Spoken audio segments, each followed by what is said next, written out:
Un adolescent harcelé avait défendu un sans-abri, sans jamais savoir qu'il s'agissait d'un riche philanthrope déguisé. Ces mots résonnaient dans l'esprit de Nathan Miller, tandis qu'il fixait son reflet dans le miroir de la salle de bain, inventoriant les bleus frais qui fleurissaient sur sa pommette. Un jour de plus, une raclée de plus, une raison de plus de souhaiter pouvoir simplement disparaître de Lincoln High pour toujours. À 16 ans, Nathan maîtrisait l'art de devenir invisible, de se rapetisser pour occuper le plus petit espace possible dans un monde déterminé à lui rappeler qu'il n'avait pas sa place. Le miroir ne mentait pas. Sa silhouette dégingandée, ses épaules perpétuellement voûtées et les cernes sous ses yeux racontèrent l'histoire que ses mots n'arrivaient jamais à exprimer. 3 années de tourments l'avaient vidé de sa substance, ne laissant qu'une coquille qui traversait la vie en pilote automatique, se réveiller, endurer l'école, rentrer à la maison, recommencer. Sa mère avait cessé de poser des questions sur les bleus depuis des mois.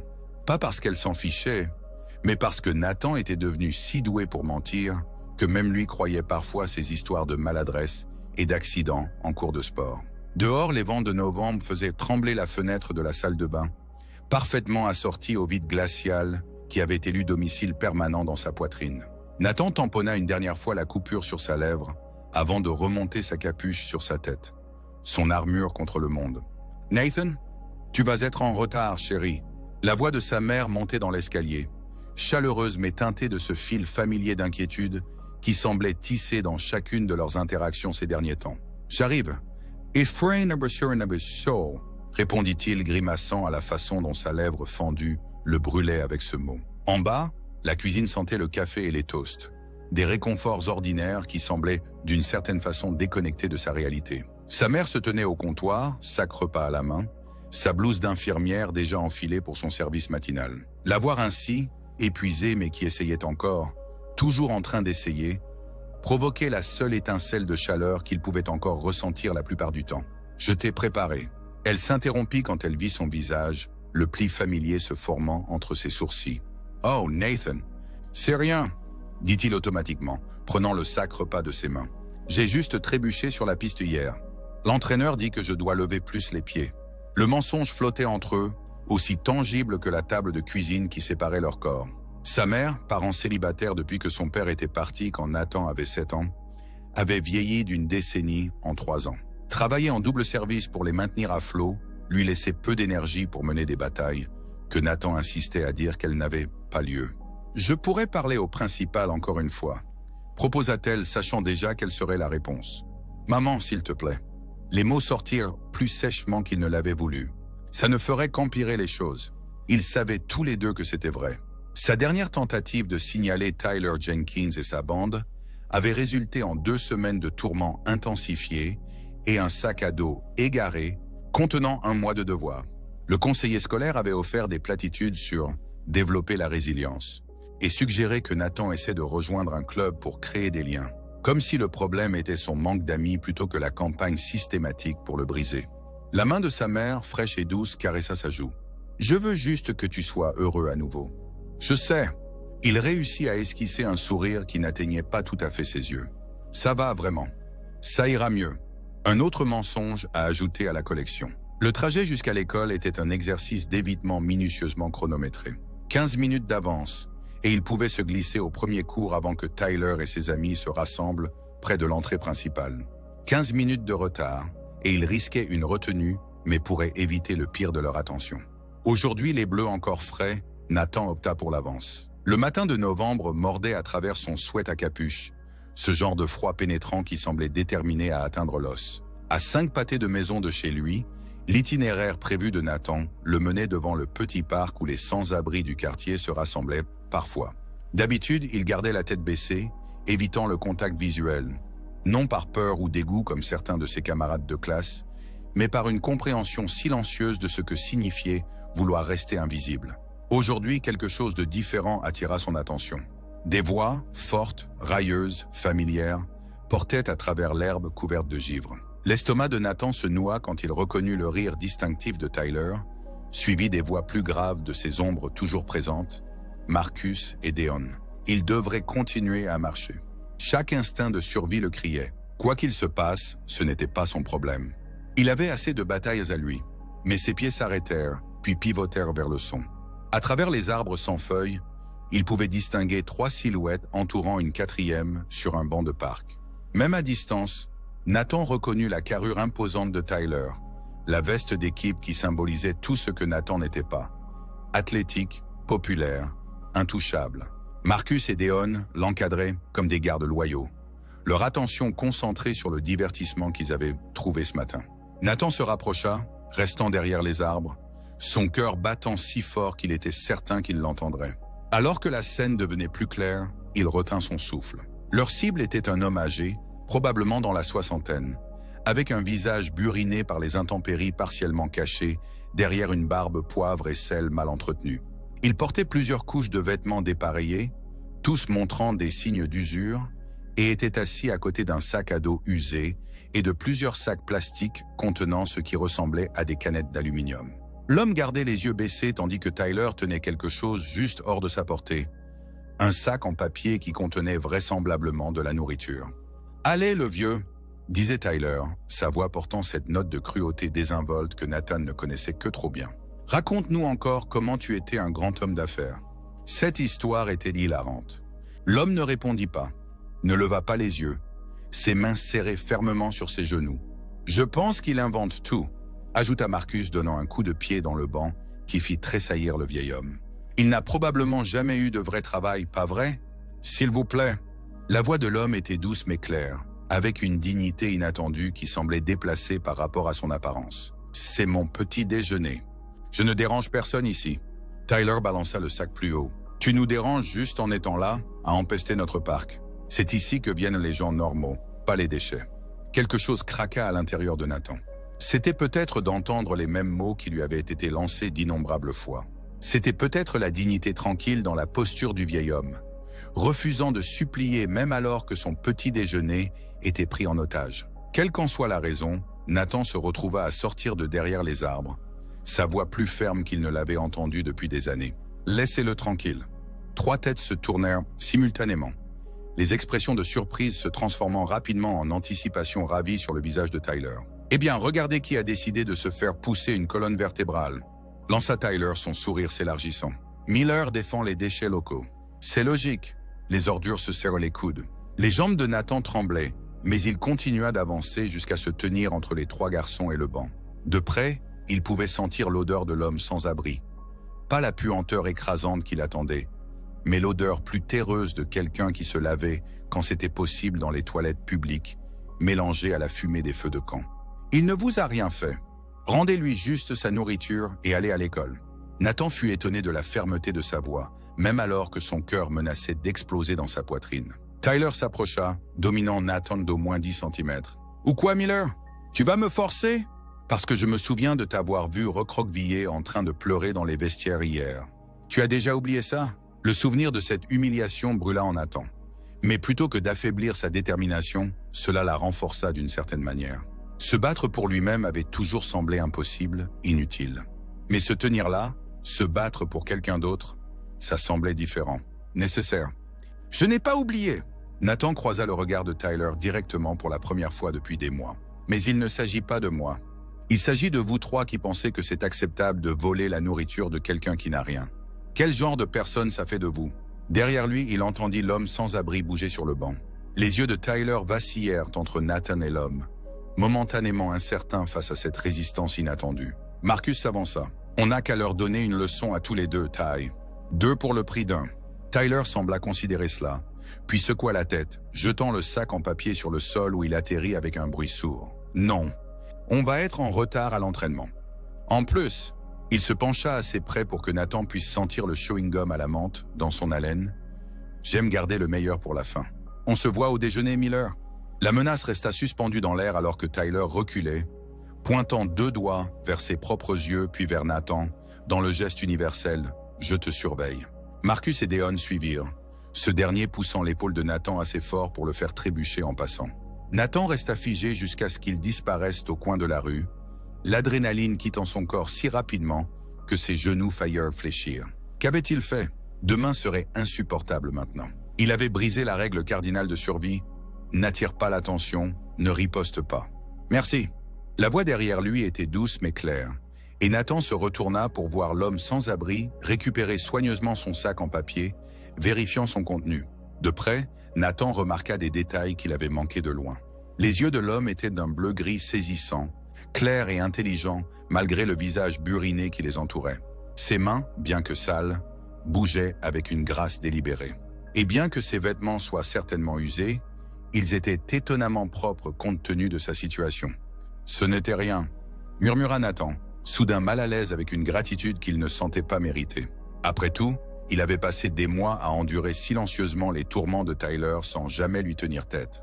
L'homme leva les yeux, étudiant le visage de Nathan avec une intensité qui lui donna envie de détourner le regard. « Ce n'était pas rien pour moi, et à en juger par ses bleus, ce n'était pas rien pour toi de le faire non plus. » Il fit un geste vers le banc à côté de lui. « Voudriez-vous vous asseoir? J'en ai assez pour partager. » Nathan devrait dire non. Il devrait continuer vers l'école, essayer de minimiser les représailles qui découleraient de son moment de bravoure. Mais quelque chose dans les yeux de l'homme, une gentillesse, une compréhension qui semblait voir à travers lui, poussa Nathan à s'asseoir sur le banc à la place. « Je suis Nathan », dit-il, gardant une distance prudente entre eux. « Henry », répondit l'homme, ouvrant son sac en papier pour révéler un sandwich aux œufs, légèrement écrasé mais autrement intact, et une pomme. Il cassa les sandwichs en deux avec une précision minutieuse et offrit la plus grosse portion à Nathan. Ce n'est pas grand-chose, mais c'est encore chaud. Nathan commença à refuser, mais son estomac choisit ce moment pour gargouiller de façon audible. Il n'avait pas pris de petit déjeuner dans sa hâte d'éviter les questions de sa mère. À contre-cœur, il accepta l'offrande. « Vous n'êtes pas obligé de me donner votre nourriture », dit-il, tenant le sandwich sans en prendre une bouchée. Henry haussa les épaules, prenant une petite bouchée de sa propre moitié. Partager un repas est l'un des plaisirs les plus simples de la vie. En plus, j'ai découvert que la nourriture a meilleur goût en compagnie. Il y avait quelque chose dans sa façon de parler, l'énonciation soignée, les pauses réfléchies, qui ne correspondaient pas aux idées préconçues de Nathan sur les sans-abri. Mais après tout, que savait-il vraiment? Les gens qu'il croisait au coin des rues n'étaient que cela. Des gens de passage, leurs histoires inconnues. Ils mangèrent en silence pendant quelques minutes. Le sandwich étonnamment bon malgré son voyage dans les mains de Tyler.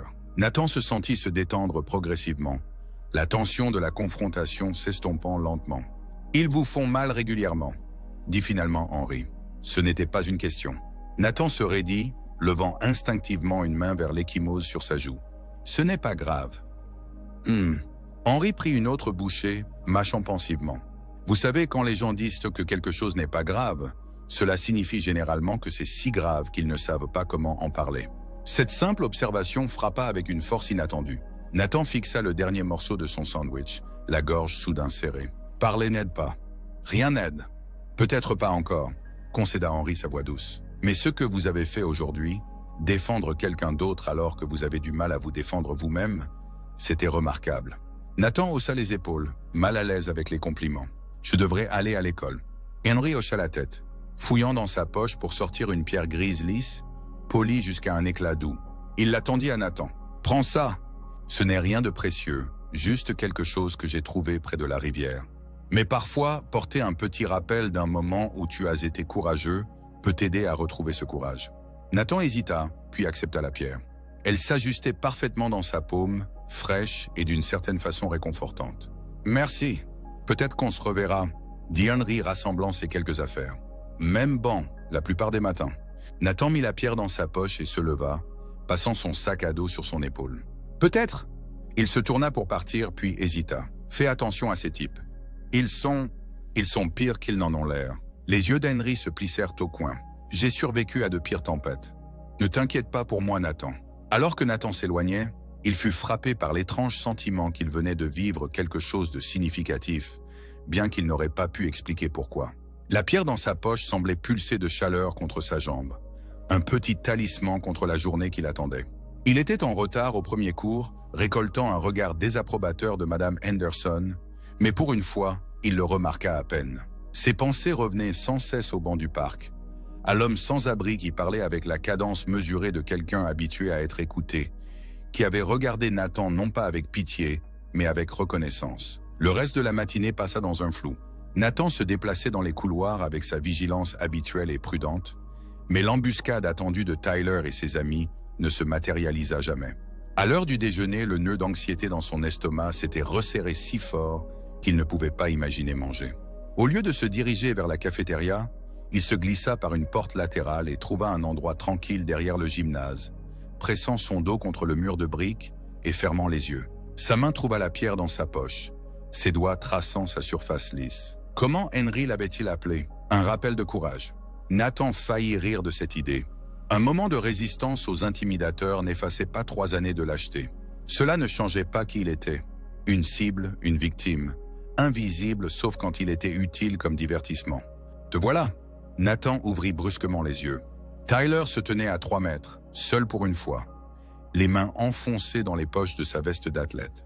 Nathan se releva précipitamment, les yeux scrutant autour pour trouver une voie d'évasion, pour Marcus et Deon qui attendèrent de lui couper la route. « Détends-toi », dit Tyler, sa voix dépourvue de son ton moqueur habituel. « Je ne suis pas là pour t'embêter. »« Bien sûr », répondit Nathan, l'incrédulité évidente dans son ton. Il garda le dos au mur, la main serrant la pierre dans sa poche comme une bouée de sauvetage. Tyler bougea inconfortablement, l'air presque embarrassé. « Écoute, à propos de ce matin. »« Et here you are. » Nathan attendait la chute, le moment où cette interaction bizarre se révélerait être une énième humiliation élaborée. « Mon père nous a vus, » dit finalement Tyler, les mots sortant précipitamment. « Au parc. Il passait en voiture et a vu toute la scène avec ce sans-abri. Il m'a appelé. Il m'a dit des choses que je n'ai pas aimé entendre. » Nathan resta silencieux, refusant d'offrir la moindre aide dans cette confession qui se construisait. « Bref, » continua Tyler, grattant le sol avec sa chaussure.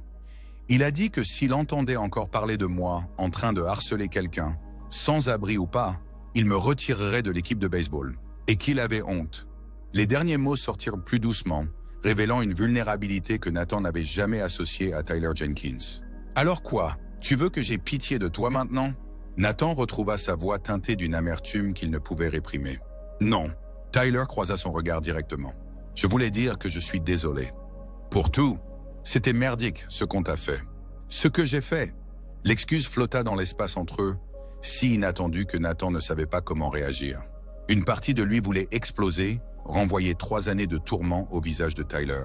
Une autre partie, plus petite mais persistante, reconnaissait la difficulté de ce moment pour quelqu'un comme Tyler, dont l'identité avait été construite sur la domination et la cruauté. « Pourquoi est-ce que je devrais te croire ?» demanda finalement Nathan. Tyler haussa les épaules. « Tu ne devrais pas, probablement. Moi, je ne le ferai pas. » Il sortit quelque chose de sa poche, le portefeuille de Nathan, qui avait disparu de son casier de gym la semaine précédente.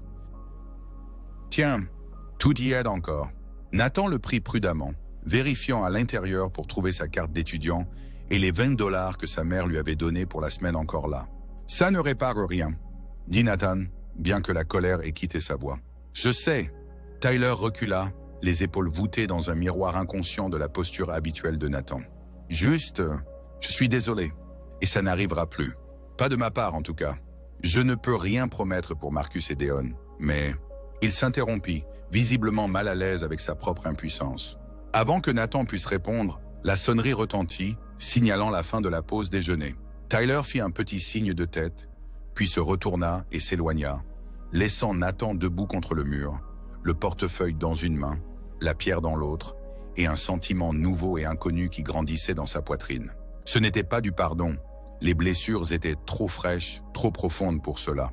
Mais pour la première fois depuis des années, Nathan ressentait quelque chose qui ressemblait à de l'espoir. Une minuscule fissure dans l'édifice de misère qui avait défini son existence au lycée. Et d'une manière ou d'une autre, il savait que cela remontait à ce matin-là, à un banc de parc et à un homme sans abri qu'il avait regardé et avait vu quelqu'un qui méritait qu'on partage avec lui son maigre petit déjeuner. Le lendemain matin, Nathan se réveilla avant son réveil. Un instant, il resta allongé dans son lit, cataloguant les douleurs familières, l'échymose qui s'estompait sur sa joue, l'endroit sensible sur ses côtes où Tyler avait asséné un coup de pied particulièrement vicieux 2 jours plus tôt. Mais aujourd'hui, ses rappels physiques semblaient différents d'une certaine manière. Moins comme des badges de honte et plus comme des marques de passage à travers un tunnel sombre qui pourrait, impossiblement, avoir un point de lumière au bout. Il s'habilla rapidement, rangeant son sac à dos avec un soin inhabituel. En bas, sa mère leva les yeux avec surprise quand il entra dans la cuisine une demi-heure plus tôt que d'habitude. « Tu es debout tôt » observa-t-elle, faisant glisser vers lui une assiette d'œufs brouillés. Un rare plaisir les matins de semaine. « Tu as bien dormi ?» « Oui. » Nathan réalisa que c'était vrai. Il avait mieux dormi qu'il ne l'avait fait depuis des mois. « Je pensais prendre un chemin différent pour aller à l'école aujourd'hui. » Sa mère l'étudia par-dessus sa tasse de café, remarquant l'échymose mais aussi autre chose. Une droiture dans sa posture qui avait été absente trop longtemps. « C'est bien, chérie. Belle matinée pour une promenade. » Ils mangèrent dans un silence complice, sa mère respectant le changement qui s'était produit sans insister pour avoir des détails. Alors qu'il était sur le point de partir, elle l'arrêta à la porte, pressant un sac en papier supplémentaire dans ses mains. « Qu'est-ce que c'est, Ken? S'assoit » demanda Nathan, regardant à l'intérieur pour trouver un autre sandwich et 2 biscuits emballés dans du papier ciré. Le sourire de sa mère avait une qualité complice qui le surprit. « Je me suis dit que tu pourrais vouloir partager le déjeuner avec quelqu'un aujourd'hui. » Nathan la fixa, se demandant combien elle avait deviné, combien les mères savaient simplement sans qu'on leur dise. « Merci, maman. » L'air matinal était vif, mais moins mordant que la veille. Des indices d'hiver qui approchaient équilibrés par un soleil inattendu qui dorait les pelouses couvertes de givre. Nathan se retrouva à marcher plus délibérément, ses pas le portant vers le parc sans décision consciente. Henry serait-il là? La pensée qu'il pourrait ne pas y être envoya un élancement inattendu dans la poitrine de Nathan. Il avait passé une matinée avec cet étranger, échangé à peine une douzaine de phrases, et pourtant la connexion semblait significative d'une manière qu'il ne pouvait pas articuler. Quand le parc apparut dans son champ de vision, Nathan se surprit à scruter anxieusement les bancs. Vide, vide, et puis là. La silhouette familière, cette fois sans les sacs plastiques de canettes, simplement assise à observer avec une attention paisible les promeneurs de chiens du petit matin. Henry leva les yeux lorsque Nathan s'approcha, un sourire illuminant son visage buriné. « Bonjour Nathan, j'espérais que vous reviendriez. J'ai apporté le petit déjeuner, » dit Nathan brandissant le sac en papier que sa mère lui avait donné. Enfin, techniquement le déjeuner, mais ça marche aussi pour le petit déjeuner. Une offrande généreuse.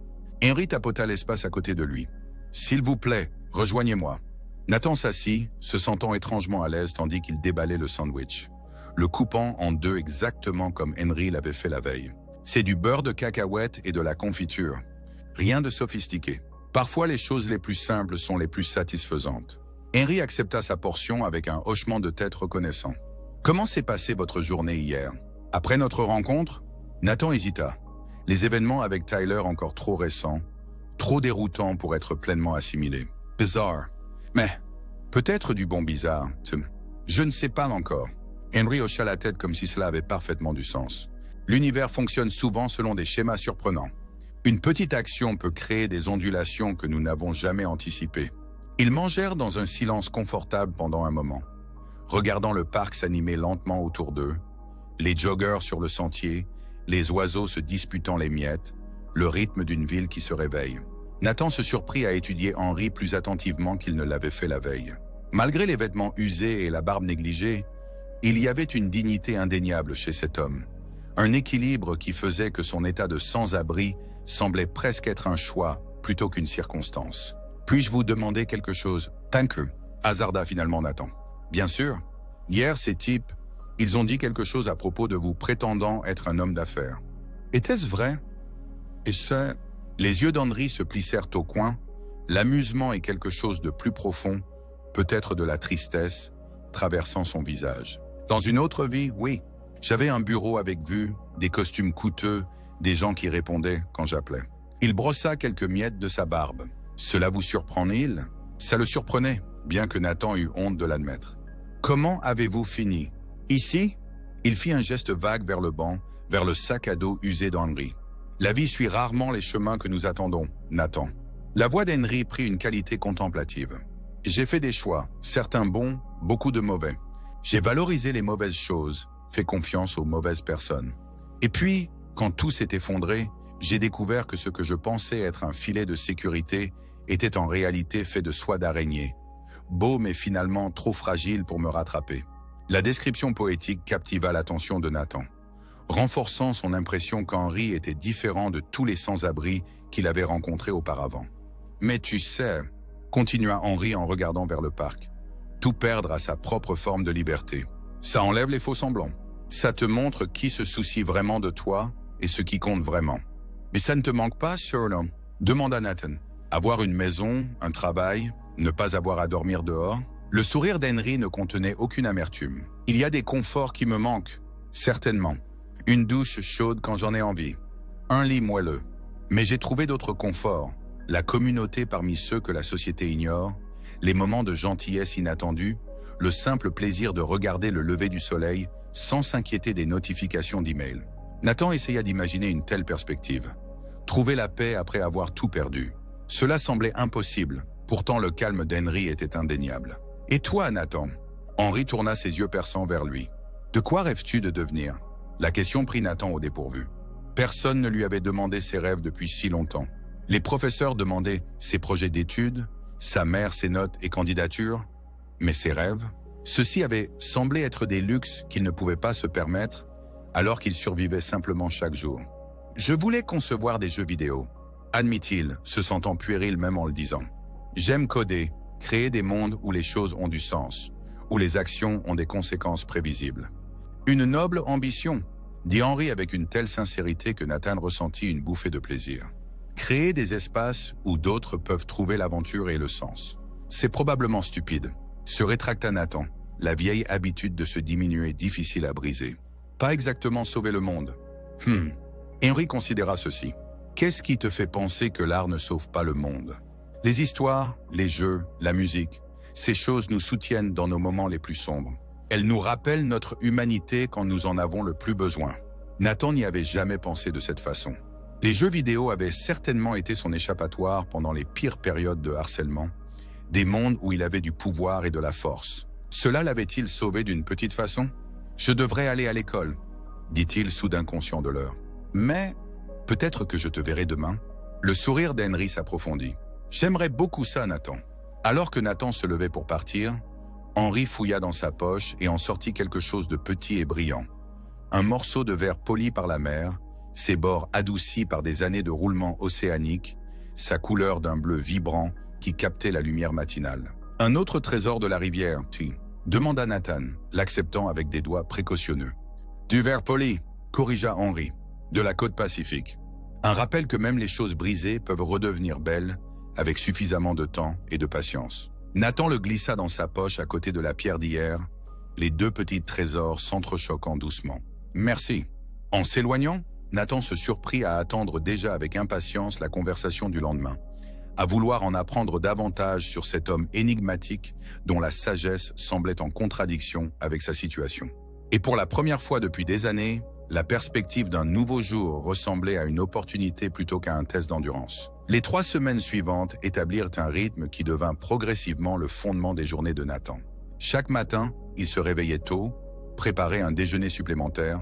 Sa mère les lui fournissait maintenant sans commentaire, ses yeux doux d'une approbation qu'elle n'exprimait pas, et passait 30 minutes avec Henry avant l'école. Ces conversations matinales s'étendaient comme des ondulations sur l'eau, touchant à tout, de l'intérêt de Nathan pour la programmation aux voyages étendus d'Henry, des livres qu'ils avaient tous deux lus aux questions philosophiques sur le but et le sens. Henry écoutait avec un intérêt sincère les descriptions hésitantes de Nathan sur le jeu qu'il concevait pendant son temps libre. Un monde où les joueurs gagnaient du pouvoir, non par la violence, mais par des actes de connexion et de création. C'est différent de la plupart des jeux, expliqua Nathan un matin, esquissant le design de l'interface dans un carnet qu'il avait apporté. On ne peut pas vraiment gagner au sens traditionnel. Il s'agit plutôt de construire quelque chose de significatif, quelque chose qui dure. Les poursuites les plus valables le sont souvent, avait répondu Henry, étudiant l'esquisse avec des yeux admiratifs. Un reflet de la vraie vie peut-être. À l'école, les choses avaient changé de manière inattendue. Fidèle à sa parole, Tyler avait complètement reculé, hochant même la tête à Nathan occasionnellement dans les couloirs. Un petit geste de reconnaissance qui semblait monumental après des années de tourments. Marcus et Deon, privés du leadership de Tyler, avaient trouvé d'autres cibles pour leur ennui, bien que Nathan remarqua avec un sentiment croissant de sa propre force qu'il n'osait plus vraiment croiser son regard. Plus surprenante fut l'invitation discrète d'Eliza Chen, dans son cours d'informatique avancée, à rejoindre son groupe d'études. 3 autres étudiants qui partageaient l'intérêt de Nathan pour la programmation et les jeux. Pour la première fois, Nathan se surprit à attendre avec impatience certaines parties de sa journée d'école. Des conversations qui ne tournaient pas autour de la survie, mais autour de passion, et d'idées partagées. Mais c'était les matins avec Henri qui l'ancraient, qui donnaient forme et sens à des journées qui autrefois se confondaient dans un brouillard d'anxiété et d'appréhension. Chaque conversation ajoutait une couche supplémentaire à la compréhension qu'avait Nathan de cet homme remarquable. Les livres qu'il citait, les lieux qu'il décrivait avec tant de détails vivants, les réflexions qui témoignaient d'une vie richement vécue malgré les circonstances actuelles. Henri partageait des histoires de nuits à dormir sous les ponts de Paris quand il était jeune routard, de conversations de minuit avec des pêcheurs sur les quais méditerranéens, de fois où il s'était perdu à Tokyo et avait été raccompagné par une femme âgée qui ne parlait pas anglais, mais comprenait le langage universel de la confusion. Chaque récit était livré avec une richesse sensorielle, telle que Nathan pouvait presque sentir l'air marin ou entendre le brouhaha des marchés étrangers. En retour, Nathan partageait progressivement davantage de lui-même, non seulement ses intérêts et ses idées, mais aussi les parts plus sombres. Le harcèlement implacable qu'il avait vidé de sa substance, le père qui était parti, la solitude devenue si familière qu'il oubliait parfois qu'elle n'était pas censée être son état naturel. Henri n'offrait jamais de vaines consolations ou de platitudes. Au lieu de cela, il écoutait avec toute son attention, posant parfois des questions qui aidaient Nathan à voir ses expériences sous de nouveaux angles. Et parfois, il restait simplement assis dans un silence complice, offrant le cadeau de sa présence quand les mots auraient été inadéquats. « Tu es différent », observa sa mère un soir alors qu'ils faisaient la vaisselle ensemble, une activité que Nathan évitait auparavant. Présent. Nathan comprenait ce qu'elle voulait dire. Il se sentait plus présent, plus connecté à sa vie au lieu de simplement l'endurer. « Je me suis fait un ami », dit-il simplement. Le sourire de sa mère mêlait joie et prudence. « La personne avec qui tu partages le petit déjeuner ?» Nathan hocha la tête, réalisant qu'elle avait toujours su pour son rituel matinal. « Il s'appelle Henri. Il hésita, incertain de comment décrire Henry sans mentionner son état de sans-abri, sachant que l'instinct protecteur de sa mère pourrait s'enflammer à l'idée que son fils se lie d'amitié avec un inconnu dans le parc. « Sage !» finit-il par dire. « Il écoute. Vraiment écoute. » Sa mère l'étudia, lisant entre les lignes avec son intuition maternelle. Parfois, les personnes les plus inattendues entrent dans nos vies exactement quand nous en avons besoin. Elle lui tendit une autre assiette à essuyer. « J'aimerais rencontrer ce Henri un jour. »« Peut-être, » dit Nathan, bien qu'il ne soit pas sûr de comment cette présentation pourrait se passer. Ces deux mondes, la maison et le banc du parc, existaient dans des sphères séparées dans son esprit. Alors que novembre s'approfondissait vers Thanksgiving, le temps devenait de plus en plus hostile. Les matins apportaient du givre qui persistait jusqu'à midi, et les bulletins météo annonçaient une tempête hivernale précoce qui approchait. Nathan se retrouvait à s'inquiéter pour Henry pendant ces journées plus froides, remarquant comment les mains de l'homme tremblaient parfois légèrement avant de s'enrouler autour du café chaud que Nathan avait commencé à apporter. « Où allez-vous quand il fait vraiment froid ?» demanda Nathan par un matin particulièrement glacial, observant la respiration d'Henry former des nuages dans l'air. « Il y a des refuges, » répondit Henry se frottant les mains. « Quand c'est nécessaire, bien qu'ils aient leurs propres défis. »« Comme quoi ?» L'expression d'Henry devint plus sérieuse. Des préoccupations de sécurité, le vol, et parfois la partie la plus difficile, des règles qui donnent l'impression d'arracher les derniers bribes de dignité et de choix qu'il reste à une personne. Nathan fronça les sourcils, troublé par l'idée qu'Henry doive choisir entre geler ou se soumettre à des conditions qui le diminuaient. Ce n'est pas bien. Peu de choses sont entièrement bonnes ou mauvaises dans ce monde, Nathan. Les refuges servent d'un but, et beaucoup de ceux qui les dirigent ont bon cœur. Mais les systèmes conçus pour aider un grand nombre de personnes tiennent rarement compte de la dignité individuelle. Henry sirota son café. C'est un équilibre que beaucoup d'entre nous naviguons, la sécurité contre l'autonomie. La tempête qui approchait préoccupait Nathan tout au long de la journée. Dans l'après-midi, le ciel s'était assombri de façon menaçante, et la température avait encore chuté. Le bulletin météo prédisait de la pluie verglaçante pendant la nuit, se transformant possiblement en neige le matin, inhabituel pour si tôt dans la saison. Ce soir-là, Nathan se tenait à la fenêtre de sa chambre, regardant les premiers grésil commencer à tomber, pensant à Henry sur son banc de parc ou blotti dans quelques refuges bondés. L'image reposait comme une pierre dans son estomac, lourde et immobile. En bas, sa mère se préparait pour son quart de nuit, rassemblant ses fournitures d'infirmière et emballant un repas. Nathan se retrouva à la suivre à la cuisine, une idée se formant qui à la fois l'excitait et le terrifiait. Maman, surrender the ring. Puis-je te demander quelque chose de fou? Elle leva les yeux, lisant son expression avec l'expertise de 16 années de maternité. Ce sont souvent les questions les plus importantes. Nathan prit une profonde inspiration.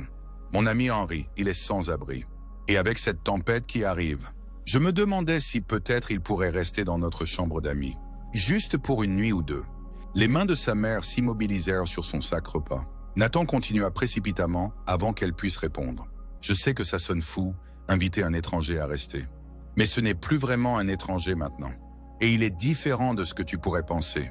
Il est cultivé et gentil, et il raconte ses histoires incroyables sur les endroits où il est allé. Et il va faire si froid ce soir, et les refuges sont terribles, et... Nathan. La voix de sa mère était douce mais ferme, arrêtant son flot nerveux de paroles. Respire, mon chéri. Il inspira profondément, se préparant au rejet inévitable. Au lieu de cela, sa mère le surprit. Parle-moi davantage d'Henry. Tout ce que tu sais. Pendant les 20 minutes suivantes, Nathan parla plus qu'il ne l'avait fait depuis des mois, décrivant leur conversation matinale, les petits trésors qu'Henry lui avait donnés. Il en avait maintenant une collection de 7. Des pierres, du verre, une feuille parfaitement conservée, un bouton en bois sculpté et la sagesse tranquille qui avait aidé Nathan à retrouver le chemin vers lui-même. Sa mère écouta sans l'interrompre, son expression pensive. Quand il manqua finalement de mots, elle resta silencieuse un long moment. « Tu tiens à lui », dit-elle finalement. Ce n'était pas une question. « Oui ». La simplicité de la réponse surprit même Nathan. Après des années d'isolement émotionnel prudent, tenir à quelqu'un lui semblait à la fois terrifiant et exaltant. Sa mère vérifia sa montre, puis la fenêtre où la grésille s'était intensifiée. « Je dois partir pour mon service dans 30 minutes. Si tu peux trouver Henry et le ramener avant ça, j'aimerais le rencontrer. Ensuite, nous déciderons. » L'espoir monta en Nathan. « Vraiment? Vraiment ?» Elle leva une main d'avertissement. « Cela ne veut pas encore dire oui pour passer la nuit. Mais cela veut dire que je fais assez confiance à ton jugement pour l'envisager. » Nathan attrapa son manteau le plus chaud et sortit avant qu'elle puisse changer d'avis, le cœur battant d'urgence et de détermination. La grésille lui piquait le visage alors qu'il courait à moitié vers le parc, priant pour qu'Henry soit encore là, qu'il n'ait pas déjà cherché refuge ailleurs pour la nuit. Le parc était désert, les promeneurs de chiens et joggeurs habituels chassés à l'intérieur par le temps qui empirait. Nathan scruta les bancs vides, le cœur se serrant jusqu'à ce qu'il aperçoive une silhouette voûtée sous le petit pavillon couvert près de l'aire de jeu. Henry était assis le dos contre un poteau de soutien, ses quelques affaires rassemblées près de lui, regardant la pluie glacée avec ce qui semblait être une contemplation calme, malgré le froid évident. « Henry !» cria Nathan courant les derniers mètres. Henry leva les yeux, la surprise cédant place à l'inquiétude. « Nathan, qu'est-ce que tu fais dehors par ce temps, mon? Je te cherche. » Le souffle de Nathan se voyait en petits nuages. « Écoute, je sais que c'est bizarre, mais ma mère a dit... Enfin... Elle a dit que peut-être tu pourrais venir la rencontrer. Et si ça se passe bien, peut-être que tu pourrais rester chez nous ce soir. À cause de la tempête. » L'expression d'Henry fut illisible pendant un moment. Un mélange complexe d'émotions traversant son visage buriné. « C'est une offre très gentille, Nathan. Mais je ne voudrais pas m'imposer à ta famille. »« Ce n'est pas une imposition, » insista Nathan. « C'était mon idée, mais ma mère y réfléchit. Elle veut juste te rencontrer d'abord. » Ah, la prudence raisonnable d'un parent. Henry hocha lentement la tête. « Et elle est à la maison maintenant. Wonny, pour encore une 20aine de minutes. Elle travaille de nuit à l'hôpital. » Nathan tendit la main. « S'il te plaît, Whoever, ça va être vraiment terrible ce soir. » Henry l'étudia longuement, puis rassembla son sac à dos et se leva avec une grâce qui démentait son âge et ses circonstances. « Montre-moi le chemin, alors. » Ils marchèrent en silence à travers la tempête qui s'aggravait, Nathan jetant de temps en temps un regard à Henry, qui semblait perdu dans ses pensées. Alors qu'ils approchèrent de la modeste maison à 2 étages que Nathan partageait avec sa mère, il ressentit une nervosité soudaine. Ces deux mondes allaient entrer en collision, et il n'avait aucune idée de ce qui allait se passer. « Ce n'est pas grand-chose », dit Nathan alors qu'il gravissait les marches du perron, voyant soudain sa maison avec des yeux nouveaux. La peinture écaillée des volets, les meubles dépareillés visibles à travers la fenêtre, la petitesse générale de tout cela. « C'est un foyer », répondit simplement Henry. « Cela en fait tout. » La mère de Nathan attendait dans le salon, encore en blouse mais avec une cafetière fraîche et quelques biscuits arrangés à la hâte sur la table basse. Elle se leva quand ils entrèrent, son évaluation professionnelle d'infirmière balayant Henry d'un regard que Nathan savait ne rien manquer. « Maman, voici Henry. » Henry, ma mère, Sarah Miller. Madame Miller. Henry s'avança avec un aplomb inattendu, tendant la main. C'est un plaisir de vous rencontrer. Votre fils m'a parlé de vous avec beaucoup d'admiration. La mère de Nathan lui serra la main, sa méfiance initiale s'adoucissant légèrement face au salut articulé d'Henry. Appelez-moi Sarah, je vous prie. Nathan me dit que vous deux êtes devenus amis.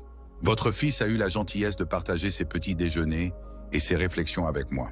Les deux ont été nourrissants de différentes manières. Le sourire d'Henry était chaleureux mais respectueux, reconnaissant l'étrangeté de la situation sans s'excuser. « Asseyez-vous, je vous prie. J'ai fait du café. » Elle désigna le canapé, étudiant Henry avec l'attention minutieuse que Nathan reconnaissait de ses interactions avec les patients, observatrice mais sans jugement. Pendant les 15 minutes suivantes, Nathan observa avec émerveillement comment Henry engagea sa mère dans une conversation qui coulait avec une aisance surprenante. Il posa des questions réfléchies sur son travail d'infirmière, écouta avec un intérêt sincère ses réponses et parla de lui-même avec une franchise qui reconnaissait sa situation sans apitoiement ni attitude défensive. « J'ai fait ma part d'erreur », lui dit-il quand elle s'enquit prudemment de sa situation. « Et j'ai eu ma part de malchance. Cette combinaison peut être plutôt efficace pour démanteler une vie. La vie suit rarement un chemin droit pour qui que ce soit d'entre nous. » Répondit-elle, et Nathan reconnut dans sa voix la compassion qu'il avait attirée vers les soins infirmiers. Quand l'alarme de son téléphone sonna, signalant qu'il était temps de partir pour son service, elle se leva avec une réticence visible. « Je dois aller travailler. La tempête va rendre le trajet plus long qu'à l'habitude. » Elle se tourna vers Henry. « Notre chambre d'amis n'a pas grand-chose. Juste un lit simple et une petite commode. Mais c'est chaud et il y a une douche au bout du couloir. Vous êtes le bienvenu pour rester cette nuit et nous pourrons parler davantage demain. » L'offre simple flotta dans l'air, son importance n'échappant à aucun d'entre eux. Henry incline légèrement la tête, un geste à la fois de gratitude et de respect. « Vous m'honorez de votre confiance, Sarah. »« Merci. » Elle hocha la tête, puis se tourna vers Nathan. « Il y a des serviettes propres dans l'armoire à linge. Assure-toi qu'Henry ait tout ce dont il a besoin. » Ses yeux portaient un message silencieux. « Sois prudent, mais j'ai confiance en toi. » Après qu'elle soit partie, Nathan montra à Henry la chambre d'amis, un petit espace qui avait autrefois été le bureau de son père à la maison, plus tard converti pour accueillir les visites occasionnelles de sa grand-mère maternelle. « La salle de bain est de l'autre côté du couloir si vous voulez prendre une douche, » dit Nathan soudain incertain maintenant qu'ils étaient chez lui, leur dynamique familière du banc du parc s'étant déplacée vers ce nouveau contexte. Henry posa son sac à dos avec précaution, regardant autour de la chambre simple avec une expression que Nathan n'arrivait pas tout à fait à déchiffrer. « C'est très gentil de la part de votre mère. »« Et de vous ?»« Ce n'est rien, » dit Nathan automatiquement. « Non. » La voix d'Henry était douce mais ferme. « C'est tout. Ouvrir sa maison à quelqu'un, c'est un acte profond de confiance et de générosité. Ne diminuez jamais de telles choses en les appelant rien. » Nathan hocha la tête, acceptant la correction bienveillante. « Je vais vous laisser vous installer. Il y a de la nourriture dans la cuisine si vous avez faim. Servez-vous de tout ce que vous voulez. » Seul dans sa chambre, Nathan écouta les bruits inhabituels d'une autre personne se déplaçant dans la maison. La douche qui coulait, les planchers qui craquaient, l'ouverture et la fermeture silencieuse de la porte du réfrigérateur. C'était étrange mais pas inconfortable, comme une langue qu'il avait autrefois connue et dont il se souvenait graduellement.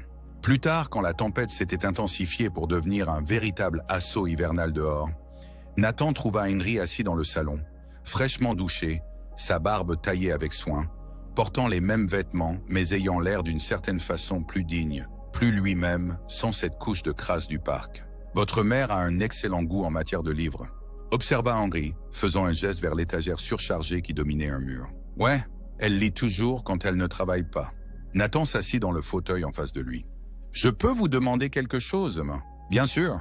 Comment vous êtes-vous retrouvé sans abri ? » ?»« Vraiment ? » ?»« Vous êtes visiblement éduqué et vous semblez, je ne sais pas, comme quelqu'un qui avait sa vie en main autrefois. » Henry se pencha en arrière, son expression pensive plutôt que vexée. « Une question légitime. La réponse courte est une combinaison de mauvaises décisions financières, un divorce qui m'a laissé émotionnellement dévasté et une période de dépression qui a mené à la perte de mon emploi. La réponse plus longue implique un homme qui croyait autrefois que sa valeur se mesurait par son compte en banque, découvrant trop tard qu'il avait investi dans tout ce qu'il ne fallait pas. « Que voulez-vous dire ?» demanda Nathan. « J'ai passé 30 ans à construire une carrière dans la banque d'investissement. J'avais le bureau d'angle, la maison de vacances à Aspen, le respect de mes collègues. Ce que je n'avais pas, c'était des connexions significatives ou un sens du but au-delà de l'accumulation. Les yeux de Henry devinrent distants avec le souvenir. Quand le marché s'est effondré en 2008, j'ai perdu la plupart de ma richesse matérielle. Mais la vraie perte est venue après, quand j'ai découvert que sans mon argent et ma position, la plupart de mes soi-disant amis ont disparu. Ma femme est partie pour quelqu'un de plus stable financièrement. Mon identité s'est effondrée. Nathan écoutait, essayant d'imaginer l'ampleur d'une telle chute. Mais vous n'auriez pas pu recommencer? Trouver un autre emploi? Peut-être. Mais à ce moment-là, la dépression avait planté ses griffes en moi. Je ne voyais plus l'intérêt. Le monde que j'avais valorisé s'était révélé être creux, et je n'avais aucun autre monde vers lequel me tourner. Le sourire de Henry contenait une pointe d'ironie. Alors je suis parti, littéralement. J'ai emballé ce que je pouvais porter et j'ai commencé à marcher. Au début, je me disais que c'était temporaire, une sorte d'année sabbatique. Mais les jours sont devenus des semaines, les semaines des mois. Et maintenant, ça fait presque 12 ans. Henry le dit sans apitoiement sur soi-même. Pas tout passé dans les rues ou sur des bancs de parc. J'ai eu des périodes de stabilité, de petits appartements, des emplois temporaires. Mais quelque chose en moi résiste à revenir complètement au monde que j'habitais autrefois. Peut-être que j'ai peur de redevenir cette personne. L'honnêteté de cet aveu émut Nathan. Vous le regrettez? D'être parti? Henry réfléchit soigneusement à cela. Je regrette la douleur que j'ai causée aux autres. Je regrette de ne pas avoir compris plus tôt ce qui comptait vraiment. Mais le voyage lui-même, il secoua la tête. Il m'a appris plus sur l'humanité, à la fois sa cruauté et sa bonté profonde, que 40 années dans des salles de conseil ne l'ont jamais fait. Ils parlèrent tard dans la nuit, la conversation coulant facilement entre eux. Henry partagea des histoires de gentillesse inattendues qu'il avait rencontrées. Le propriétaire du restaurant qui lui offrait le petit déjeuner tous les jeudis, la bibliothécaire qui mettait de côté de nouveaux livres qu'elle pensait qu'il aimerait, le coiffeur qui proposait des coupes gratuites une fois par mois. Nathan parle de son propre isolement, de la lente reconstruction de sa confiance grâce à leur conversation matinale, de ses pas prudents vers l'amitié avec Elisa et le groupe de programmation. Quand Nathan alla finalement se coucher, la tempête faisant toujours rage dehors, il ressentit un étrange sentiment de paix. Pour la première fois en années, leur maison ne semblait pas vide. Et pour la première fois de mémoire, il s'endormit sans le nœud d'angoisse qui était devenu son compagnon constant.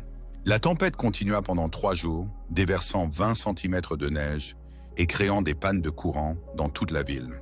Les écoles fermèrent, les routes devinrent impraticables, et la mère de Nathan s'arrangea pour rester à l'hôpital 2 nuits quand les changements d'équipe devinrent impossibles à cause des conditions routières. Ces 3 jours créèrent une bulle particulière dans le temps, un espace hors des routines normales où Nathan et Henry établirent un type de connexion différent.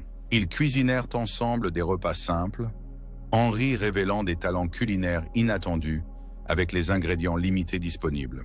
Ils jouèrent aux échecs sur un vieux jeu que le père de Nathan avait laissé derrière lui, Henry se révélant être à la fois un adversaire stimulant et un professeur patient. Ils lurent des livres de la bibliothèque familiale, parfois à haute voix l'un à l'autre quand l'électricité vacillait. Et ils parlèrent de tout et de rien, du passé et du futur, des petits moments qui façonnent une vie et des grandes décisions qui la redirigent entièrement.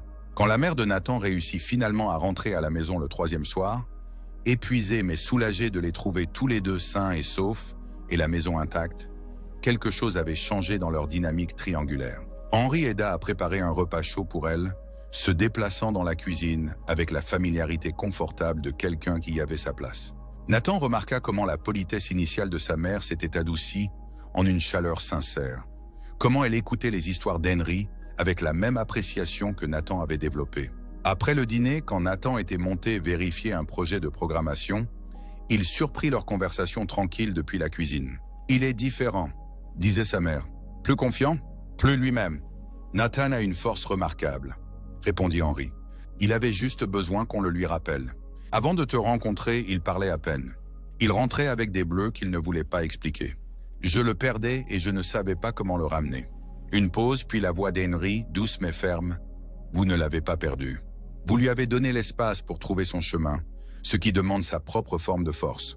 Certains voyages ne peuvent pas être précipités. » Nathan s'éloigna des escaliers, ne voulant pas écouter davantage, mais emportant avec lui la lueur chaleureuse de l'évaluation d'Henry et le soulagement évident de sa mère.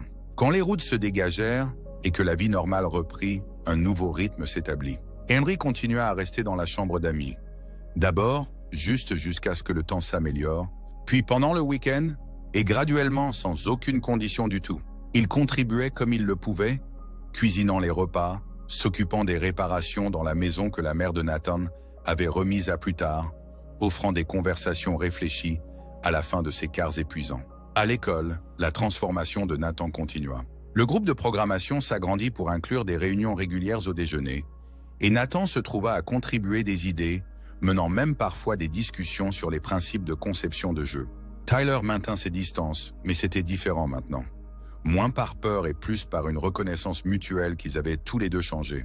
Un après-midi début décembre, Nathan rentra chez lui pour trouver Henry sur une échelle dehors, accrochant des lumières de Noël le long des avant-toits, quelque chose qui n'avait pas été fait depuis le départ de son père. « Maman t'a demandé de faire ça, Inner ?» demanda Nathan, laissant tomber son sac à dos sur le porche. Henry descendit l'échelle avec des mouvements prudents. « En fait, j'ai proposé. » Elle a mentionné que c'était une tradition qui était tombée en désuétude.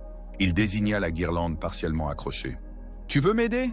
J'aurais besoin de quelqu'un de plus grand que moi pour atteindre ce coin. » Ils travaillèrent ensemble pendant l'heure suivante, accrochant des lumières le long du toit et autour des fenêtres avant.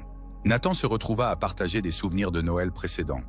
Son père le soulevant pour placer l'étoile sur l'arbre, les biscuits de Noël refroidissant sur des grilles dans toute la cuisine, l'année où il avait reçu son premier ordinateur. On n'a pas vraiment célébré grand-chose ces dernières années, admit Nathan alors qu'ils reculèrent pour admirer leur travail. Maman fait généralement des heures supplémentaires pour les primes de vacances, et moi.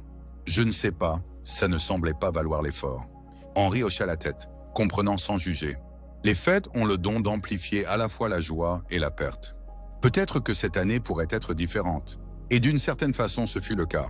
À l'approche de Noël, leur maison se transforma progressivement. Un petit sapin apparut dans le coin du salon, décoré d'une collection dépareillée d'ornements du grenier. Henry introduisit de nouvelles traditions, des flocons de neige en papier suspendus aux encadrements de portes, un bol de clémentine avec des clous de girofle enfoncés dans leur peau, dégageant un parfum subtil d'agrumes et d'épices, des soirées passées à lire à haute voix des histoires de Noël classiques. La mère de Nathan semblait ragaillardie par ces changements, déterrant de vieilles fiches de recettes et enseignant à Nathan et Henry comment faire le fameux gâteau au rhum de sa grand-mère. Elle réorganisa son emploi du temps pour avoir la veille et le matin de Noël libre, quelque chose qu'elle n'avait pas priorisé depuis des années. 2 jours avant Noël, Nathan rentra de son dernier jour d'école avant les vacances pour trouver sa mère et Henry en conversation sérieuse à la table de la cuisine, des papiers étalés entre eux. Ils levèrent les yeux quand il entra. Leurs expressions mélangent d'inquiétude et de détermination qui mit immédiatement Nathan mal à l'aise. « Qu'est-ce qui se passe, ouais ?» demanda-t-il regardant de l'un à l'autre. Sa mère lui fit signe de s'asseoir. « Henry a quelque chose dont il doit discuter avec nous. » Le visage d'Henry était plus solennel que Nathan ne l'avait jamais vu. « Je n'ai pas été entièrement franc avec vous deux. Et avant qu'on célèbre Noël ensemble, je dois corriger ça. » Nathan sentit une peur froide se former dans son estomac. Henry partait-il? Cachait-il quelque chose de dangereux? « Mon nom complet est Henry Westbrook. » Commença Henry sa voix ferme. « Il y a 12 ans, j'étais le PDG de Westbrook Financial Partners. » Le nom chatouilla quelque chose dans la mémoire de Nathan. Un reportage, peut-être, ou une référence dans un article économique. J'avais tout ce que la société nous dit représenter le succès. Richesse, statut, influence. Et puis j'ai tout perdu dans le krach financier de 2008. Les yeux d'Henry tenaient ceux de Nathan, inébranlables. Une grande partie de ce que je vous ai dit sur mon parcours par la suite était vrai. J'ai bien tout quitté. J'ai bien vécu dans la rue. J'ai bien appris des leçons inestimables sur l'humanité et sur moi-même. Merde ou un chaume, incita Nathan, sentant la nuance venir. Mais il y a environ 5 ans, un ancien collègue m'a trouvé. Il avait créé une nouvelle société d'investissement et m'avait proposé un poste. Pas par charité, mais parce qu'il appréciait mon expérience, y compris ce que j'avais appris de mes échecs. Henry tendit à Nathan une carte de visite qui était posée sur la table. Nathan la lut avec une confusion grandissante. Henry Westbrook, directeur exécutif fonds d'investissement communautaire Phoenix. J'ai accepté son offre à une condition, que notre société se concentre sur l'investissement communautaire, sur des projets qui créent une vraie valeur pour les gens ordinaires. Henry continua. Nous avons eu un succès raisonnable. J'ai un appartement en centre-ville. Je conduis une voiture modeste. Je vis confortablement, mais loin de l'excès de ma vie précédente. Nathan le fixa, luttant pour assimiler cette révélation. Donc tu n'es pas sans abri? Tu faisais semblant? Henry secoua la tête. Non, j'étais vraiment sans abri quand nous nous sommes rencontrés pour la première fois.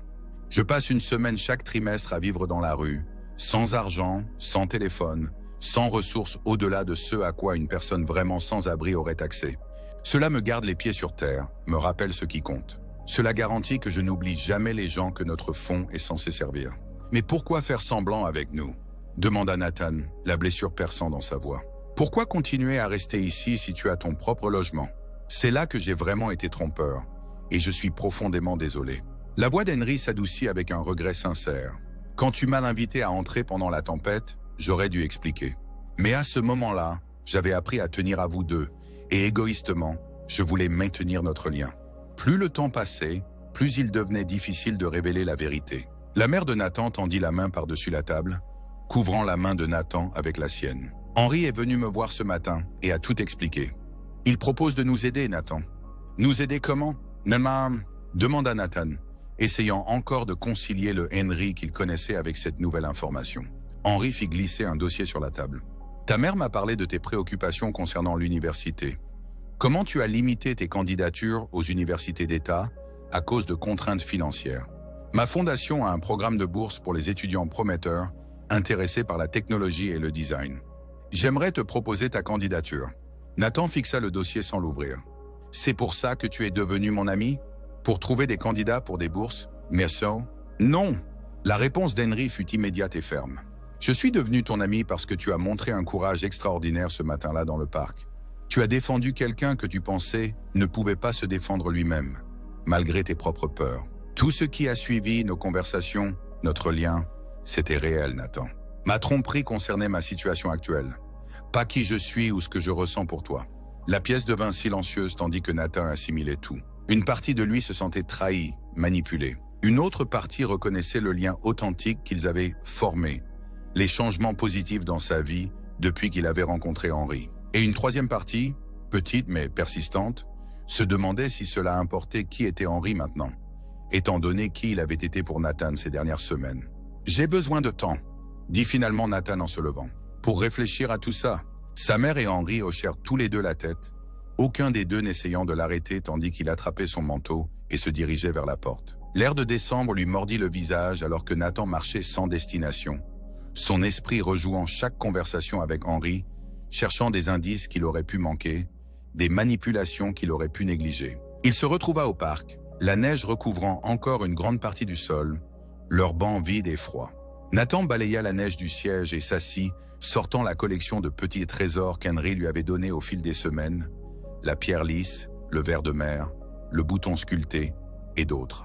Chacun était venu avec une histoire, avec une sagesse offerte librement. Tout cela avait-il été calculé? De la comédie? Alors que le crépuscule hivernal s'installait autour de lui, Nathan se souvint des paroles d'Henry lors d'une de leurs premières matinées. Parfois, le plus grand cadeau que nous puissions offrir à une autre personne est simplement de la voir clairement. Pas comme nous souhaitons qu'elle soit. Pas comme la société l'étiquette, mais comme elle est vraiment. Henry avait-il vu Nathan clairement? Nathan avait-il vu Henry? Quand il rentra chez lui, les lumières brillaient chaleureusement aux fenêtres et l'arbre de Noël était visible à travers la fenêtre de devant. Nathan resta un moment sur le trottoir, contemplant la scène. Une maison qui avait semblé vide si longtemps maintenant, remplie de lumière et de vie à nouveau. À l'intérieur, il trouva sa mère et Henry dans la cuisine, préparant le dîner dans un silence confortable. Ils levèrent tous les deux les yeux quand il entra, l'inquiétude évidente dans leurs expressions. « J'ai des questions », dit Nathan sans préambule. Henry hocha la tête, posant le couteau qu'il utilisait pour couper les légumes. « Je répondrai à tout honnêtement. Est-ce qu'une partie était réelle? Les conversations, les conseils, tout ça? Tout ça ?» Le regard d'Henry était ferme. « Ma situation a changé, Nathan, mais pas qui je suis. Les valeurs que j'ai partagées avec toi, sur le lien, sur ce qui compte vraiment dans la vie, celles-ci venaient d'une expérience chèrement acquise. Mon temps dans la rue m'a enseigné des leçons que j'emporte dans chaque salle de conseil, chaque décision d'investissement. » Nathan réfléchit à cela. « Et la bourse d'études, Sam, est-ce que c'est réel ou juste une façon de compenser le fait de nous avoir menti? » « C'est réel. » Henry désigna le dossier que Nathan avait laissé sur la table. Le Fonds Phoenix a soutenu 15 étudiants jusqu'à présent. Mais je ne prétendrai pas que le moment de mon offre n'est pas lié à ma tromperie. Je veux arranger les choses, même si je sais que la confiance, une fois brisée, ne se répare pas facilement. Et où allons-nous à partir de maintenant? Demanda Nathan, la question englobant plus qu'il ne pouvait l'exprimer. Leur amitié, la place d'Henry dans leur foyer, tout ce qui s'était développé au cours des dernières semaines. Henry regarda la mère de Nathan, puis revint vers Nathan. Ce n'est pas à moi seul de décider. On m'a offert une place dans vos vies que je chéris mais que je n'ai pas méritée par une honnêteté complète. Ce qui arrive ensuite devrait être votre choix, à vous deux. La mère de Nathan s'avança. Henry a proposé de retourner dans son appartement demain, pour nous donner de l'espace pour tout digérer. Ses yeux portaient une question tandis qu'elle regardait Nathan. Nathan pensa à la chambre d'amis vide, aux matins sans partie d'échecs et aux soirées sans les histoires d'Henry. Il pensa à tout ce qu'il avait appris, tout ce qui avait changé dans sa vie depuis ce premier matin dans le parc. « Noël est dans 2 jours, dit-il finalement. Personne ne devrait être seul à Noël. La déclaration simple resta suspendue dans l'air, ses implications claires. Les yeux d'Henry se remplirent d'une gratitude qui n'avait besoin d'aucun mot, et le sourire de la mère de Nathan contenait à la fois soulagement et fierté. Ce soir-là, alors qu'il décorait des biscuits de Noël avec la radio jouant des classiques de fête en arrière-plan, Nathan se surprit à étudier Henry d'un œil nouveau, voyant non seulement l'homme sans abri du parc ou le dirigeant fortuné révélé aujourd'hui, mais l'être humain complexe qui existait entre ces identités. Un homme qui avait tout perdu et trouvé un autre type de richesse. Un homme qui avait vu Nathan, vraiment vu, quand il était au plus invisible. Après que sa mère soit allée se coucher, Nathan trouva Henry assis près du sapin de Noël, contemplant les lumières avec une réflexion silencieuse. « Je suis encore en train de tout digérer », dit Nathan s'asseyant en face de lui. « Mais je voulais que tu saches, quoi qu'il arrive ensuite, je suis reconnaissant qu'on se soit rencontrés. Pour ce que ça vaut. » Le sourire d'Henry était doux, ses yeux reflétant les lumières colorées du sapin. « Ça vaut tout, Nathan. La connexion humaine est la seule monnaie qui compte vraiment à la fin. C'est pour ça que tu le fais? Vivre dans la rue de temps en temps ?» Henry acquiesça. « En partie. Au début, c'était comme une pénitence, je pense. Une façon de me rappeler à quel point tout peut changer rapidement. Mais c'est devenu quelque chose de plus précieux, une façon de garder les choses en perspective. De me souvenir que les gens que nous rendons souvent invisibles portent des histoires et une sagesse que nous avons désespérément besoin d'entendre. » Nathan y réfléchit, à cette invisibilité qu'il avait ressentie si longtemps à l'école, à la visibilité inattendue qu'Henry lui avait offerte ce jour-là sur ce banc de parc. « Comme moi ce jour-là. Tu m'as vu? J'ai reconnu quelque chose en toi. » Reconnu Henry. Une sorte de courage qui n'a rien à voir avec la force physique. La volonté de défendre quelqu'un d'autre quand tu n'arrivais pas encore à te défendre toi-même. Ils restèrent assis dans un silence confortable pendant un moment, les lumières de Noël clignotant doucement dans l'obscurité. Finalement, Nathan posa la question qui se formait dans son esprit depuis la révélation. « Le jour où nous nous sommes rencontrés, est-ce que c'était mis en scène? Tyler et ses amis qui te harcelaient ?» La surprise d'Henry semblait sincère. « Non, c'était entièrement une coïncidence. J'étais simplement au mauvais endroit au mauvais moment, ou peut-être au bon endroit au bon moment, vu ce qui en est ressorti. » Nathan acquiesça, soulagé d'une certaine manière que leur première rencontre ait été authentique, même si ce qui avait suivi avait été compliqué par des vérités non dites. « Je pense, » dit Nathan lentement, « que j'aimerais en apprendre davantage sur ta fondation. Pas parce que je veux la bourse nécessairement, mais parce que je suis intéressé par son fonctionnement. Comment tu essayes d'aider les gens? Je serais honoré de partager ça avec toi. » L'expression d'Henry s'illumina. « Tu pourrais peut-être même offrir quelques perspectives. Ton point de vue serait inestimable. » La reconnaissance de ce que Nathan pourrait apporter, pas seulement recevoir, apaisa quelque chose en lui. Ce n'était pas de la charité ou de la manipulation. C'était une invitation au partenariat, à continuer la connexion qu'ils avaient de former, mais avec plus d'honnêteté. Le matin de Noël se leva clair et lumineux, la lumière du soleil se reflétant sur la neige pour remplir la maison de lumière naturelle. Nathan se réveilla à l'odeur du café et de la cannelle, les sons d'une conversation tranquille montant de la cuisine. Pendant un moment, il resta au lit, se rappelant les Noëls passés, l'excitation de l'enfance cédant graduellement la place aux fêtes plus discrètes des dernières années. Aujourd'hui semblait différent, plein d'attentes, plein de possibilités. En bas, il trouva sa mère et Henry préparant le petit déjeuner ensemble, se déplaçant l'un autour de l'autre avec la familiarité confortable de gens qui avaient retrouvé leur rythme. La table de la cuisine était dressée avec leur plus belle vaisselle, écornée et dépareillée certes, et une petite pile de cadeaux emballés attendait sous l'arbre. « Joyeux Noël, mon chéri !» dit sa mère, l'attirant dans une étreinte qui semblait plus ample que d'habitude, comme si un poids s'était également soulevé d'elle ces dernières semaines. « Joyeux Noël, Nathan !» fit écho Henri, offrant une tasse de café préparée exactement comme Nathan l'aimait. Alors qu'ils s'installaient autour de la table pour le petit déjeuner, Nathan fut frappé par la naturalité de la situation. Cette famille improvisée qu'ils avaient créée par le hasard, le choix, et même une certaine tromperie maintenant corrigée. Sa mère paraissait plus jeune d'une certaine façon. Les rides persistantes d'inquiétude autour de ses yeux s'étaient adoucies. Henri était assis avec cette dignité tranquille que Nathan avait d'abord remarquée sur le banc du parc, mais maintenant intégrée dans ce cadre domestique. Après le petit déjeuner vinrent les cadeaux, des présents modestes échangés avec attention plutôt qu'extravagance. De sa mère, Nathan reçut de nouveaux écouteurs et une collection de romans de science-fiction classiques. D'Henri, un magnifique journal relié en cuir et une carte cadeau inattendue pour un logiciel professionnel de création de jeux vidéo. « C'est trop !» protesta Nathan, connaissant le coût du logiciel. Henri secoua la tête. « C'est un investissement dans ton avenir. Les artistes ont besoin d'outils appropriés. » Nathan avait également préparé des cadeaux. Pour sa mère, un délicat collier en argent qu'il avait économisé des mois pour s'offrir. Pour Henri, quelque chose qu'il avait passé des heures à créer, un petit livre fait main contenant les transcriptions de la sagesse qu'Henri avait partagées durant leur conversation matinale, illustré de photographies de leur banc de parc sous différentes conditions météorologiques. Henri l'ouvrit avec des mains précautionneuses, son expression devenant de plus en plus émue à chaque page qu'il tournait. « Nathan, c'est... » Il s'éclaircit la gorge, visiblement touché. « C'est l'un des cadeaux les plus attentionnés que j'ai jamais reçus. Tu m'as aidé à retrouver ma voix, » dit simplement Nathan. « Je pensais que tu devais savoir ce qu'elle avait entendu. » Sa mère essuya les larmes de ses yeux, les regardant avec une expression qui contenait à la fois de la joie et quelque chose de plus profond.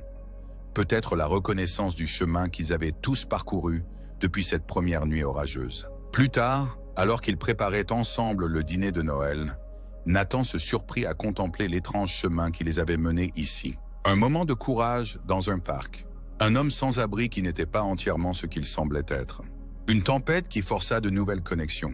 Rien de planifié, tout transformateur. « Henry !» dit Nathan tandis qu'il dressait la table. « Ce premier jour dans le parc, tu m'as donné une pierre. Tu as dit que c'était un rappel de courage. » Henri hocha la tête, se souvenant. « Je crois que nous avons tous besoin de rappels tangibles de nos moments les plus forts. Je pense à ce garçon qui a tenu tête à 3 brutes pour défendre un inconnu. » Nathan posa soigneusement la dernière fourchette. « Je ne l'ai pas reconnu à l'époque, cette version de moi-même. Mais je commence à le faire. » Le sourire d'Henry contenait de la fierté et quelque chose de plus profond. Une reconnaissance du chemin que Nathan avait parcouru. « Ce garçon a toujours été là, Nathan. Il avait juste besoin des bonnes circonstances pour émerger. Ou de la bonne personne pour le voir, » ajouta la mère de Nathan, les rejoignant avec un bol de purée de pommes de terre. Alors qu'ils s'installaient pour dîner, Nathan regarda tous les trois, une famille improbable formée par les circonstances, le choix et le pardon.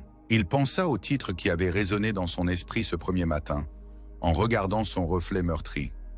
Un adolescent harcelé a défendu un sans-abri, sans jamais savoir qu'il s'agissait d'un philanthrope fortuné déguisé. L'histoire de surface, la version sensationnaliste, était assez vraie. Mais la vérité plus profonde était bien plus complexe et belle. Il ne s'agissait pas de richesse ou d'identité secrète. Il s'agissait d'être vu, de trouver le courage de se connecter, de créer une famille là où il n'y en avait pas. Henry leva son verre pour porter un toast. Au nouveau commencement, et à nous voir clairement les uns les autres, ajouta Nathan joignant son verre au cercle. Sa mère compléta le trio. Aux familles que nous créons. Dehors, la neige recommença à tomber, douce et légère contre les fenêtres. À l'intérieur, 3 personnes qui avaient été seules de différentes manières continuaient leur dîner de Noël, liées par la monnaie la plus précieuse de toutes, le courage de vraiment se voir les uns les autres et la sagesse de reconnaître que ceci, finalement, était le plus grand cadeau de tous.